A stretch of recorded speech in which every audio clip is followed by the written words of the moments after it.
अस्सलाम वालेकुम व्यूअर्स मैं हूं बिलाल मसूद और आप देख रहे हैं ज़मीननामा। जैसे कि आपने पिछले एपिसोड में देखा होगा कि फॉर्म 2 क्या होता है, फॉर्म 7 क्या होता है, इसमें फ़र्क क्या है। इसी तरह आज आपको सर्वे लैंड के बारे में बताएंगे। हमारे साथ अबीरा मौजूद है। सबसे पहले तो अस्सलाम वालेकुम। कैसी हैं आप? ठीक ठाक हैं? खैरियत से हैं? आपका शुक्रिया एक बार फिर कि आपने टाइम निकाला हमारे व्यूवर्स के लिए। सबसे पहले तो ये बताइएगा सर्वे लैंड क्या होता है?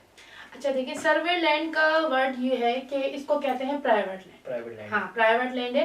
इसको ज़राअत में वाली ज़मीन जिसे एग्रीकल्चर जिसे कहा जाता है उस पर कन्वर्ट कर दिया जाता है फॉर्म 2 बनाने के लिए। अच्छा, इसको फॉर्म 2 बनाने के लिए आपने क्या करना होता है कि ये एग्रीकल्चर लैंड को आपने इसको अगर कमर्शलाइज यूज करना है, ज़राअत वाली ज़मीन यानी कि एग्रीकल्चर वाली ज़मीन को हमने कमर्शियल पर्पस के लिए, हाँ, तो उसके लिए आपने कन्वर्ट करने के लिए सिकनी यूज करनी है। सिकनी वर्ड यूज करेंगे हम कन्वर्ट करने के लिए, क्योंकि हमें उसको कमर्शलाइज यूज करना है। ठीक है, अगर एग्रीकल्चर हम कमर्शियल पे जाएंगे तो सिकनी वो एक प्रोसेस, हाँ जी जी, एक समझे डीसी जो होते हैं मुख्तियार। अच्छा, ये थोड़ा सा व्यूअर्स को बताते चले हम कि इसका स्टेप किस तरह से प्राइवेट लैंड का। अगर हम हाईवे से निकलते हैं तो आप देखते हैं कि जमीन पड़ी हुई, अगर हम किसी से पूछते हैं ये क्या है तो बोलते हैं ये प्राइवेट लैंड है। जी हाँ, प्राइवेट लैंड जो है वो सरकारी जमीन को कहा जाता है, लेकिन आम पीपल, आम जैसे जो लोग उसको परचेज करना चाहते हैं वो डीसी मुख्तियारकार एसी जो है मुख्तियारकार एसी को करेगा, फिर एसी जो है वो डीसी को करेगा।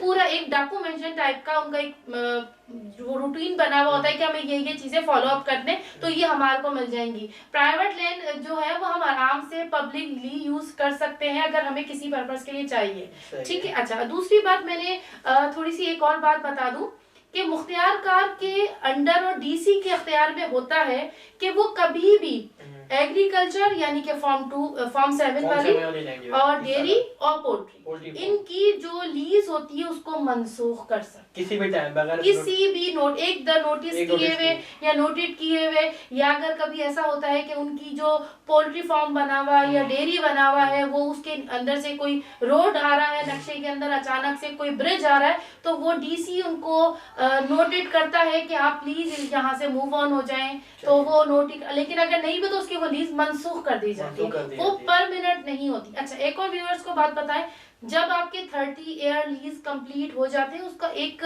प्राइस लिस्ट है अपने हिसाब से, अपने एरिया के हिसाब से कि पर एकड़ हमने इतना किराया देना होता है। जब से मैंने ये जो किराया है जाता कहाँ है? जी, बोर्ड ऑफ रेवेन्यू हमारे, जी हमारे एफबीआर बोर्ड ऑफ रेवेन्यू में ये किराया जाता है, क्योंकि हम उसको 99 के लिए तो ले नहीं रहे ना, हमने ले लिया अभी 30 साल वाली बात हम आपको समझा रहे हैं। ठीक है, तो मेरे कहने इसमें अब क्या होगा कि हम इसको कन्वर्ट करने के लिए सिकनी का वर्ड यूज करेंगे, क्योंकि ये होती ही कन्वर्ट करवाने के लिए, हम ये कमर्शलाइज यूज करनी है। अब हमने एग्रीकल्चर यानी कि जो वहाँ पे हमारे सब्जियां वगैरह उग रही है, हम उस पर बिल्डिंग बनाना चाह रहे हैं। सही है, तो उसके लिए हमने सिकनी का वर्ड कन्वर्ट टू करवाना है, तो उसका एक प्रोसेस है डीसी मुख्तियारकार एसी के नस्बत। तो आप अपने जितनी जिस इदारे में भी हैं या जोन सा आपका डिस्ट्रिक्ट लगता है, मुतालका इलाका लगता है, वो आपने आराम से जाके अपना प्रोसेस मुकम्मल करवाना है। कि अगर लोगों के दिमाग में कि अच्छा, दूसरी बात ये कि ये एक्सटेंड भी होती है। अच्छा, 30 साल एक्सटेंड भी कर सकते हैं? जी हाँ, लेकिन कब रुक भी जाती है 30 साल, ये भी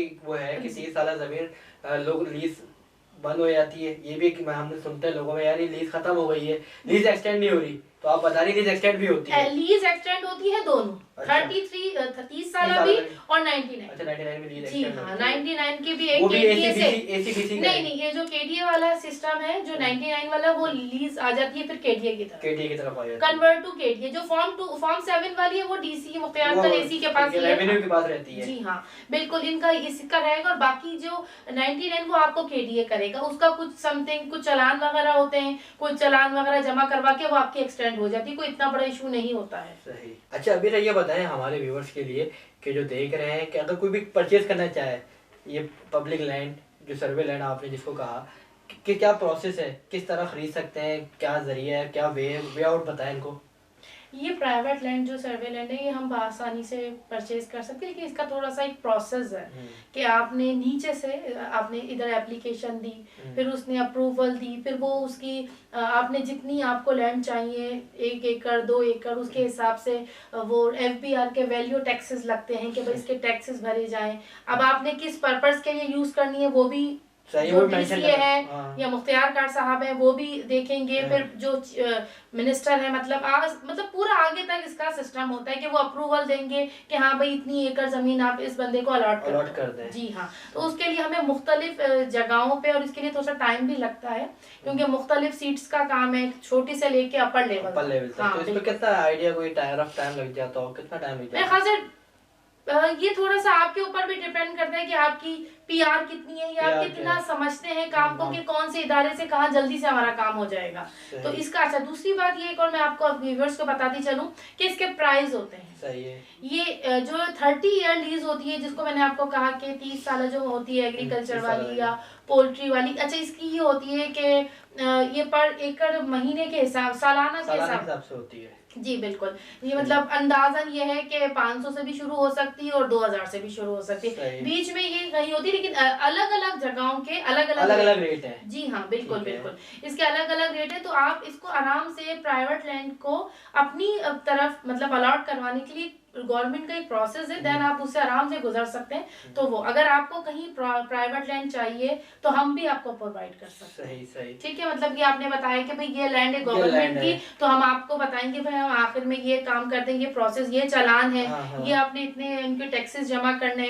तो वो हम आपको फिर डिमार्केशन करवा के आपको बता देंगे कि भाई आपकी ये लैंड है, इस पे आप अपना कोई भी काम कर सकते हैं। ज़राई हो गया, कमर्शियलाइज काम हो गया, कोई भी। जी। तो व्यूअर्स, ये थी इस वीडियो में आपने देखा हो कि हमारी सर्वे ज़मीन क्या होती है, सर्वे ज़मीन की क्या इंपॉर्टेंस है, प्राइवेट लैंड क्या होती है, ये सब आपने जाना।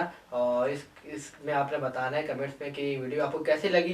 कोई क्वेश्चन हो तो आप हमें लाजमी पूछ सकते हैं, आप हमारे इस पे नंबर भी दिए गए हैं कॉन्टैक्ट, इस पे भी आप कॉल करके पूछ सकते हैं, कमेंट्स में भी आप अपना क्वेश्चन छोड़ सकते हैं ताकि हम आपको नेक्स्ट वीडियोज़ में उसका जवाब दे सकें।